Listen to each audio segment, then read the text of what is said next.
Napoleon Hill was a journalist and writer. He was called in to visit Andrew Carnegie, one of the richest people in history. Andrew said to him, "I will open the doors to the 500 richest people in America so you can interview them, take all of their information, and put it into a series of books to help other young people be successful much faster. But I'm not going to pay you a penny. What will you do?" 46 seconds later, Napoleon said, "Okay, I'll do it." The result was a 250-page book called Think and Grow Rich. It's organized into the 13 steps to riches. Step 1. Desire. Not hope, not a wish, a strong, burning desire. This is perhaps the most important step, which is why Napoleon has put it at the beginning of the book. The 6 steps to transform desire into financial gain are 1. Fix in your mind the exact amount of money you desire. 2. Determine when you intend to start giving for the money you desire. 3. Establish an exact date when you intend to possess the money you desire. 4. Create a plan for carrying out your desire, then put it into action. 5. Write down the amount of money you desire, the date you will get it, and your plan to get there. Your statement could be, "I desire $1 million. I will attain it on September the 2nd, 2022. My plan is to sell 1 million pickles on a stick to wealthy tourists seeing the Sydney Harbour Bridge." 6. Read your written statement aloud twice a day. See and feel yourself already in possession of the money. Step 2. Faith. Faith is a strong, emotionally charged belief. Faith is a state of mind which may be induced or created by affirmations or repeated instructions to the subconscious mind through the principle of autosuggestion. You develop faith after you have mastered the 13 principles in this book, but especially autosuggestion, which we will learn from Step 3, autosuggestion. Autosuggestion is the agency of control through which an individual may voluntarily feed his subconscious mind on thoughts of a creative nature or, by neglect, permit thoughts of a destructive nature to find their way into this rich garden of the mind. It supports the first 2 principles of desire and faith. Before you move on to the next steps, repeat the 6 steps from Step 1. When reading aloud your written statement, Napoleon stresses that you attach feeling and emotion to it because your subconscious mind only acts on thoughts that are emotionally charged. "I will become a millionaire selling pickles on a stick" means nothing if I don't have any faith or desire to do so. Step 4. Specialized knowledge. Let me ask you a question. Would you rather do 10 jobs valued at $10 an hour or 1 job valued at $100 an hour? A brain surgeon gets paid much more for his specialized knowledge rather than a jack of all trades with general knowledge who does plumbing, bricklaying, and gardening. Henry Ford was called an ignorant pacifist and summoned to court. They asked him questions like, how many soldiers did the British send over to America to put down the rebellion of 1776? Henry replied, "If I should really want to answer the foolish question you have just asked, or any of the other questions you have been asking me, let me remind you that I have a row of electric push buttons on my desk, and by pushing the right button, I can summon to my aid men who can answer any question I desire to ask concerning the business to which I am devoting most of my efforts. Now will you kindly tell me why I should clutter up my mind with general knowledge for the purpose of being able to answer questions when I have men around me who can supply any knowledge I require?" That's the power of a network. Successful people leverage the specialized knowledge of other people. Andrew Carnegie admitted he didn't know much about the technical side of his steel business, but he didn't need to because he had staff with that kind of knowledge. Step 5. Imagination. It has been said that man can create anything which he can imagine. Imagination is necessary to turn desire into real-world results. A real practical example I've seen of using imagination to gain riches was when I was heavily involved in the ebook publishing community.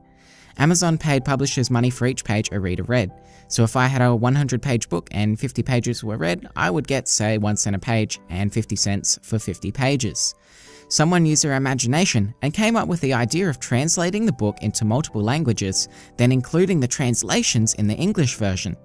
Without getting into the technicalities of how Amazon paid publishers, they were able to use this strategy to 10 times their profits.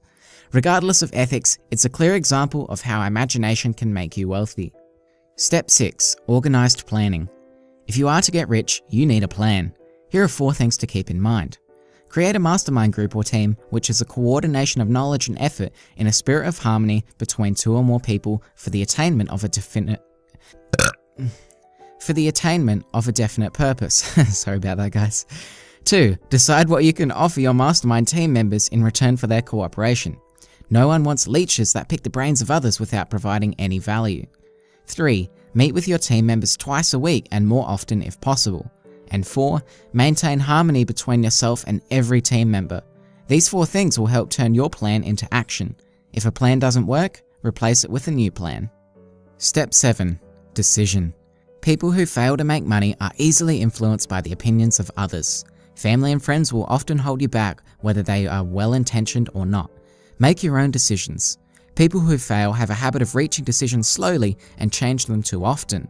Entrepreneurs may know this as shiny object syndrome, where a new idea or trend captures your attention and you end up straying away from your original goal or decision in this case. I've failed at creating niche sites, flipping domain names, and building a book publishing business because I never fully committed to a definite decision. Napoleon analyzed hundreds of millionaires and found that every single one of them had the habit of reaching decisions quickly and changed decisions slowly, if and when they were changed. This channel is becoming more and more successful because at the beginning of the year, I made a definite decision I would stick it out to the end of the year and reach 10,000 subscribers. Right now, we're at 16,000 with 2 months to spare. Step 8. Persistence. There's not much more to say here. Rich people persist. The more intense your desire, the more you're likely to persist. A mastermind group will also help you. Colonel Sanders, founder of the fast food chain KFC, failed 1,009 times before he sold his recipe for Kentucky Fried Chicken. Step 9. The power of the mastermind. To refresh your memory, a mastermind is a coordination of knowledge and effort in the spirit of harmony between 2 or more people for the attainment of a definite purpose. The biggest benefit of masterminds is synergy. 1 + 1 = 3. This is the same concept as Stephen Covey's win-win principle. The minds within the group become something more than the sum of their parts, so greater things can be achieved. Step 10. The mystery of sex transmutation. Destroy the sex glands, whether in man or beast, and you have removed the major source of action. A bull becomes docile as a cow after it has been altered sexually. Sexual desire is one of the most powerful human desires. Men with sexual drive develop imagination, courage, willpower, persistence, and creative ability. It's a powerful driving force that can be channeled into other creative pursuits. One of America's most successful businessmen admitted that his attractive secretary was responsible for most of the plans he created. Her presence lifted him to heights of creative imagination. Step 11. The subconscious mind. Positive and negative emotions cannot occupy the mind at the same time. One or the other must dominate. It is your responsibility to make sure that positive emotions constitute the dominating influence of your mind. The 7 most powerful positive emotions are desire, faith, love, sex, enthusiasm, romance, and hope. Napoleon encourages us to form a habit of applying these positive emotions. Maybe you could show love today by hugging someone. Step 12. The brain. I don't know what Napoleon was smoking when he wrote this chapter. If there's a point in the book where a reader will stop reading, this is it. But anyway, my understanding is that there's this collective mind that we can all tap into by irradiating the correct frequency from our brains, or something like that. His explanations seem to be in line with ones of psychedelic experiences. I don't know what else to say about this one. If you've read the book, I'd be interested to hear your thoughts on this. There's one final step called the 6th sense, but according to Napoleon, the 6th sense defies description. It cannot be described to a person who has not mastered the other principles of this philosophy, because such a person has no knowledge, and no experience with which the 6th sense may be compared. I simply can't muster any practical wisdom from this chapter either, so with that said, let's review the 12 steps to riches we covered in this video.